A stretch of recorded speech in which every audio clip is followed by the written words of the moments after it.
Mr. Katzenberger.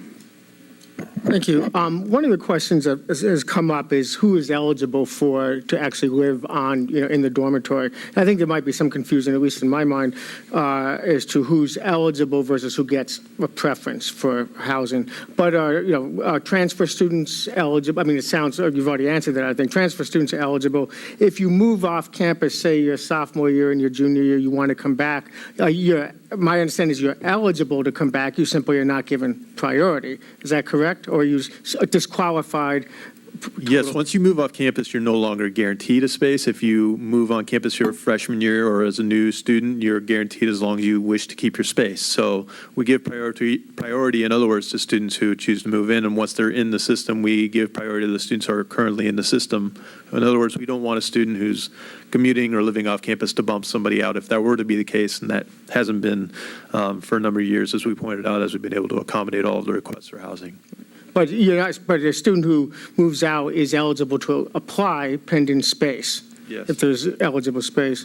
What about fifth-year students?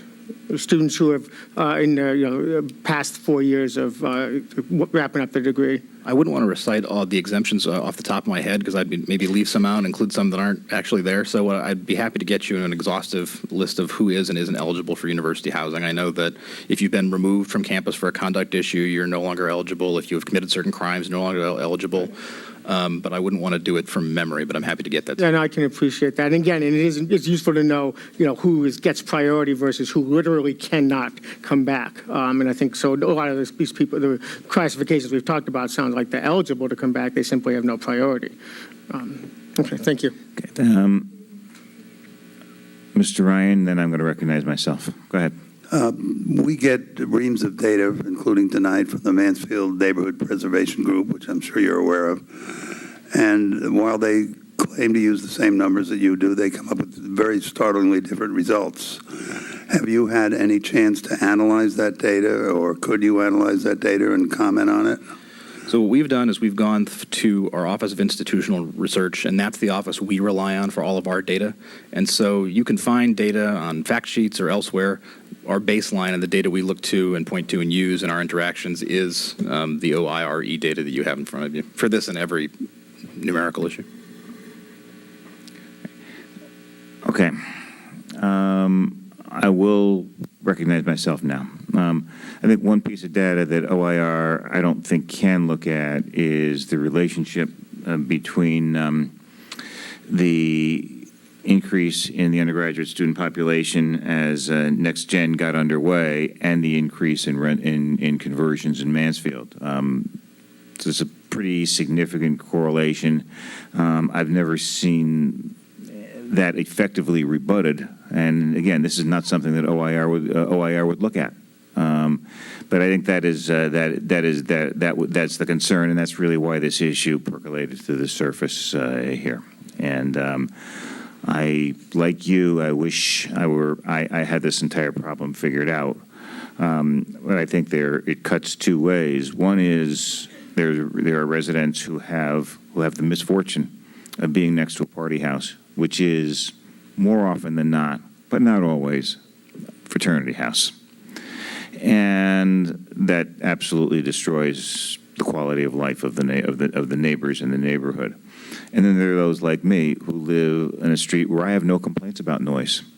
But what used to be families, particularly families with young children who had the roots in Mansfield that Mr. First described, are occupied by an ever-changing cast of students.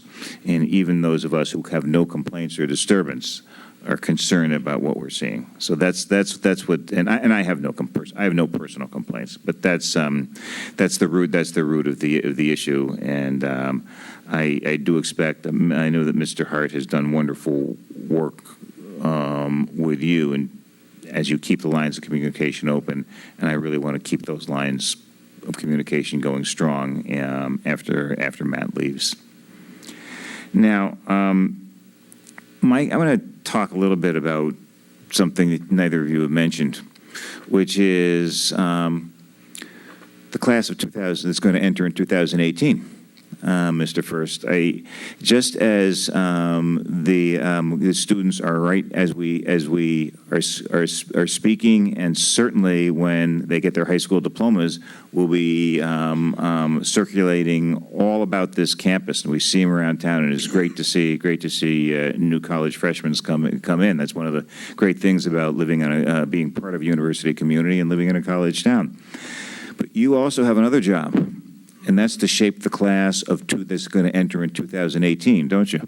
And at the same time these students are coming in, you are looking at your targets for 2018, correct? So it started a long time ago. Yes, we've started recruiting our students, but we have not yet set a target for the fall of 2018. That won't be done until sometime in the late fall. So a firm target will be established at that time. Okay. Would you tell us a little bit? I mean, my information is, you can tell by my use of the word branchfer, you can tell that my information is very dated. So I would like to know, because the size of the entering class and the increase in the undergraduate population has an impact on all of us, including you who live in the neighborhoods. So I'd like you to tell me what goes into those calculations. I'm not asking for a number, of course, because you don't know a number yourself right now. But I'd like to know what goes in. There's a lot of conversations that take place in terms of setting the target, and it's not just one target, right? It's not just freshmen, it's not just transfers, but across all the regional campuses. Within that, we're looking for a certain number of engineers, a certain number of business majors, a certain number of students in the fine arts, and nurses and so on. And so it's an iterative process of sitting down with our deans, talking with our president, talking with our CFO to establish what is the right number, given the resources that we have available. In most recent years, that conclusion has been that we need to bring enrollment down, given that we don't have the resources that we need in order to stay on pace for the Next Generation Connecticut plan. And I don't anticipate that that's going to change anytime soon. One thing that we really committed to, you heard it from me earlier, is the retention and graduation of our students. If we were just simply to increase enrollment without also hiring faculty and staff to support those students while they're enrolled here, our graduation rates will go down as a result, and that's not what you're going to put more kids on the 5-year plan or even 6-year plan. Correct. And that's actually something that was the case, and I've heard your boss say she doesn't want that anymore. Correct. Okay. I'm going to throw Mr. Kirk a curveball. And we'll see. I know he handles these very well. We'll see how he does this one. You ever thought about how attractive your dorms are in terms of how they're constructed, and whether the dorms are really the kind of residence halls that students want to go to today? And when you look at your peers, your peer institutions, and the ones Mr. First is trying to get the best students, you have a lot of residence halls that were there when my cohort was at UConn, which is the baby boom cohort. A lot of them received phenomenal-looking facelifts and upgrades and changes to their electrical systems to accommodate everything from hair dryers to computing. But it's the same structure of long hallways, stall showers, whereas for a time in the late 90s, you did build a couple of complexes with suites. South is in the suite complex. The two apartments, the one on Stadium Road and the one just off of Discovery Drive, they have their suites. My guess, although I have no data to support this, is that they're probably pretty popular. They offer levels of privacy that are just not available in buildings that were built for returning World War II veterans and for their children, which is my cohort. What thought is given to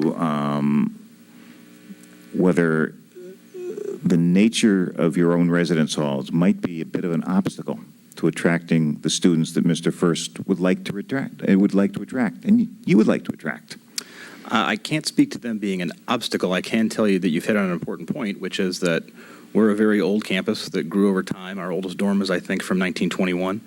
And there are new buildings like Next Gen Hall. There are older buildings that have been dramatically renovated. There are also a lot of buildings that are old and have never seen a dramatic renovation. West Campus is close to that category. Is a good example. And so what we're doing is that if you were to add up all the cost of rehabilitating, revitalizing, tearing down, building new dorms, the dollar amount it would cost to do that would be breathtaking. And so what we're trying to do over time is invest in dorms in key ways. For example, gang showers are very unpopular. They're a thing of the past. So very recently, we've torn out gang showers and put in more modern shower facilities. That doesn't change the nature of the dorm, though. You're right. You know, if you have a long hallways and 40 people share a bathroom and there's 2 people to a room and the room is a concrete rectangle, by the time you're 21, 22 years old, you may not want to live in that environment anymore. I think that's true, but changing that is an extraordinary undertaking that takes years and years and years and years and years and billions of dollars. Thank you. I'm fascinated by that by the issue of the style of construction of residence halls and how it impacts what students want to do. I'm the parent of a 21-year-old. I know full well that students who finish their sophomore year in residence halls actually don't want to live in residence halls any longer. And it wasn't at UConn, and I didn't go to UConn. But the style of residence halls that you have is the style that I know. Gang showers didn't bother me because it's all I knew when I was growing up. That's not the way the world works any longer. Okay. Any other questions, Ms. Moran? I just want to point out that may be one of the reasons that people are moving into what used to be single-family owner-occupied housing, to escape from those kinds of dormitories. It would really help if there was some way to alleviate that problem. Well, as I said, it's an issue of cost. If you add up deferred maintenance, not just for housing, but on all buildings, as I said, you would find a breathtaking number. And so it's really about what is possible rather than what we can dream about in the future. Okay. Ms. Moran said what was implicit in my question and comment as well. Mr. Sargent, and followed by Mr. Shagan. To that point, though, is there any ballpark number of that deferred maintenance? I know even when I was a student there, we were talking about increasing costs of deferred maintenance, and that number continuing to increase. My vocabulary is a little off today. I apologize. Is there any ballpark of that? Because while it may be a staggering number, it's still something that is of value to know a ballpark number figure, because if we're at least not tracking that, I would say that's a little irresponsible. We are tracking it, and we can put a dollar figure on it. Okay. Mr. Marcellino has not spoken, so you will proceed, Mr. Shakin. Yes, thank you, Mr. Mayor. Most campuses, and certainly UConn also, summer programs are becoming much more popular. Make sure you're using the mic, Alex. Summer programs are becoming much more popular. More students are staying. Do you house students for summer programs? Yes, we do. And what happens? So I'm a freshman. I finish, fall to spring, go into summer. So I can stay 12 months a year right on campus, right? Yeah. Okay, and just keep, the same, so I don't have to move out. Okay, good. I just want to. Mr. Shakin, you had additional questions? Thanks. I have one more housing-related question, or a question that came up earlier actually has to do with parking. When I was a student there, you were not able to get a parking permit unless you were commuting from home until your junior year. If I was an on-campus student, I couldn't bring my car to campus until junior year. I commuted my sophomore year from my parents' house, and I had a parking permit then. Is that still the policy? I believe that is still the policy. I think you have to have 60 credits. Does that sound right to you? 60 credits in order to be able to park on campus. There are exceptions to that for older students, but there aren't very many exceptions. Okay, great. I have a final complete non sequitur question, but I just wanted to point out, since we still have some folks from the preservation group here in the audience, and since we have you two, just, again, reiterate what I think everybody here knows, that the partnership between the town and the university is really, really important. as I said earlier, we don't have legislative authority over anything that happens at the university. Any state-owned land is out of our jurisdiction.